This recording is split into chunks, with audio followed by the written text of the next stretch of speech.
MP Mithun రెడ్డిపై TDP Punganur incharge చల్లా బాబు ఆగ్రహం వ్యక్తం చేశారు. పక్కా పథకం ప్రకారమే ఎంపీ మిథున్ రెడ్డి పుంగనూరులో అల్లర్లు సృష్టించాడని ఫైర్ అయ్యారు. ఎవరికి సమాచారం ఇవ్వకుండా రెడ్డిపై ఇంటికి రావాల్సిన అవసరమేంటని ప్రశ్నించారు. టీడీపీ కార్యకర్తలను రెచ్చగొట్టడానికే ఈ కుట్ర చేశారంటున్న చల్లా బాబుతో మా ప్రతినిధి దామోదర్ ఫేస్ టు ఫేస్. పుంగనూరులో మాజీ ఎంపీ రెడ్డెప్ప నివాసంకి వచ్చిన ఎంపీ మిథున్ రెడ్డితో పాటు వచ్చిన వైసీపీ కార్యకర్తలు టీడీపీ సానుభూతి పరుల మధ్య జరిగిన గొడవల్లో విధ్వంసం లాంటి ఘటన చోటు చేసుకుంది. అయితే దీనికి సంబంధించి ఎంపీ మిథున్ రెడ్డి అయితే ఏకంగా చంద్రబాబు నాయుడు, లోకేష్తో పాటు చల్లాబాబు రెడ్డి కుట్ర పన్ని ఈ విధంగా దాడులు చేస్తున్నారు, పుంగనూరును అశాంతిరహితంగా మారుస్తున్నారంటూ ఆందోళన వ్యక్తం చేసిన పరిస్థితి. దీనిపై మరిన్ని విషయాలు మనతో మాట్లాడడానికి టీడీపీ పుంగనూరు ఇన్ఛార్జ్ చల్లాబాబు రెడ్డి ఉన్నాడు. మనతో ఆయన అడిగి మరిన్ని విషయాలు తెలుసుకుందాం. సార్ చెప్పండి, ఈరోజు జరిగిన ఘటన పైన మీరు ఏ విధంగా చెప్తారు? ఈరోజు జరిగిన ఘటన పూర్తిగా మీడియా వాళ్ళతోనేమి, ఈ రాష్ట్ర ప్రజలతోనేమి, పోలీసు వ్యవస్థతోనేమి పూర్తిగా అర్థం చేసుకోవాలి. గత 15 రోజులుగా ఇదే ఎంపీ మిథున్ రెడ్డి గారు పుంగనూరు పర్యటన వస్తానని చెప్పి పూర్తిగా చెప్పడం జరిగింది. ఎందుకంటే ఆయన ఒక పథకం ప్రకారం ఇప్పటికే హైకోర్టులో ఒక పిటిషన్ దాఖలు చేశాడు.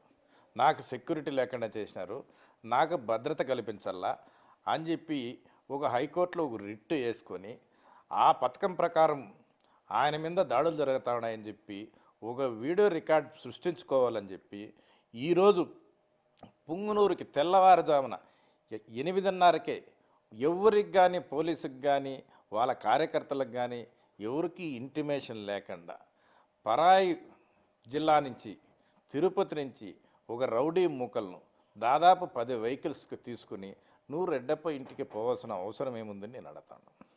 నీకు అంత భద్రత కావాలా, నీకు ఒక మీటింగ్ జరుపుకోవాలని చెప్తే నువ్వు పోలీసుకి ఇంటిమేషన్ ఇవ్వాల్సిన అవసరం ఉందా లేదా? నువ్వు దొంగదారిని వచ్చి నువ్వు రెడ్డప్ప ఇంట్లో ముందుగానే కట్టెలు, రాళ్ళు, బాటల్స్ సేకరించుకొని ఒక పథకం ప్రకారం దాడి చేయాలని చెప్పి ఏదో ఒకటి నా ఉనికి కోల్పోతాడామని చెప్పి పెద్దిరెడ్డి మిథున్ రెడ్డి ఈరోజు జిల్లాలో 20 సంవత్సరాలుగా ఒక మోనోపోలీగా వ్యవహరించినాము. ఈరోజు జిల్లాలో మన ఉనికి రోజుకు పోతా ఉందని చెప్పి ఒక పథకం ప్రకారం ఏదో ఒకటి సృష్టించకపోతే, మనం మీడియాలకు రాకపోతే ఇది మన కార్యకర్తలకు మనకే ఎఫెక్ట్ పడుతుందని చెప్పి నువ్వు ఈరోజు అక్కడికి వచ్చి పూర్తిగా తెలుగుదేశం నాయకుల మీద, అక్కడుండే రైతుల మీద పకడ్బందీగా దాడులు చేపించి ఈరోజు 8 మంది కార్యకర్తలను హాస్పిటల్ పాలు చేసినారంటే అది పూర్తిగా మిథున్ రెడ్డి బాధ్యత వహించాలని చెప్పి నేను తెలియజేస్తాను. సరే, ఇంకోటి, గత 5 సంవత్సరాల కాలంలో మిమ్మల్ని కానీ, మీ నాయకుడు చంద్రబాబును కానీ, అదేవిధంగా నారా లోకేష్ విషయంలో ఎలాంటి అశ్రద్ధ చేయలేదు. వారికి కావాల్సినంత రక్షణ కల్పించాం, వారు స్వేచ్ఛగా నియోజకవర్గంలో తిరిగే అవకాశం కల్పించామని కూడా ఆయన చెప్తున్నాడు కదా. మీరు ఒక్కసారి గత 2 సంవత్సరాలుగా ఈరోజు ట్వీట్ చేసినాడు ఎవరు, వాళ్ళ ముఖ్యమంత్రి జగన్మోహన్ రెడ్డి. దానికి నేను అంగీకరిస్తాను.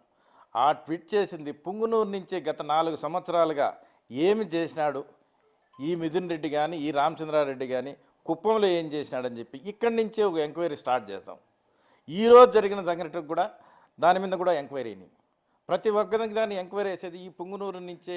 ఆ జగన్మోహన్ రెడ్డికి ఈరోజు నేను సవాల్ విసురుతా ఉన్నా, నువ్వు ధైర్యము దమ్ముంటే ఇది పుంగనూరు నుంచే స్టార్ట్ చేయించు. ఇక్కడి నుంచేనే గత 4 సంవత్సరాలుగా జరిగిన అన్యాయాలు ఎవరి మీద జరిగినాయి, ఎక్కడి నుంచి జరిగినాయి అని చెప్పి ఒకసారి నువ్వు ట్వీట్ చేసిన దాన్ని నేను ఏకీభవిస్తాను. దాన్ని ఇక్కడి నుంచే విచారణ స్టార్ట్ చేద్దాం. నువ్వు సిద్ధమా అని చెప్పి నేను అడుగుతా ఉంటాను. నువ్వు రైతులకు ఇవ్వాల్సిన నష్టపరిహారం నువ్వు కట్టు. ఎక్కడ చూసినా నువ్వు రైతులు చూసుకున్న భూములకన్నిటికీ వాళ్ళకన్నీ వెనక్కి ఇచ్చేయండి. ఎక్కడ చూసినా క్వారీలు, ఇసుకలు అన్నీ మీ హ్యాండ్ ఓవర్లో ఉన్నాయి. మీ హ్యాండ్ ఓవర్లో ఉన్నాయో అన్నీ ఇచ్చేయండి.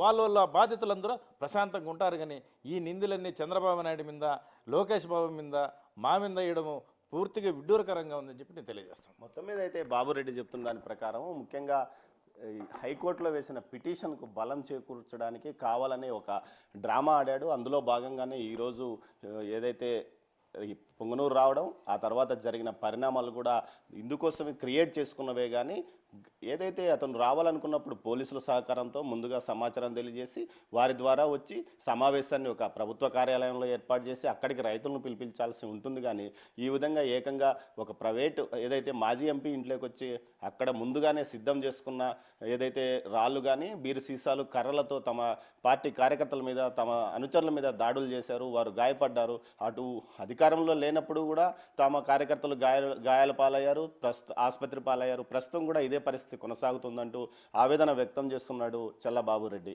కెమెరా పర్సన్ పురుషోత్తంతో దామోదర్ రొంపి.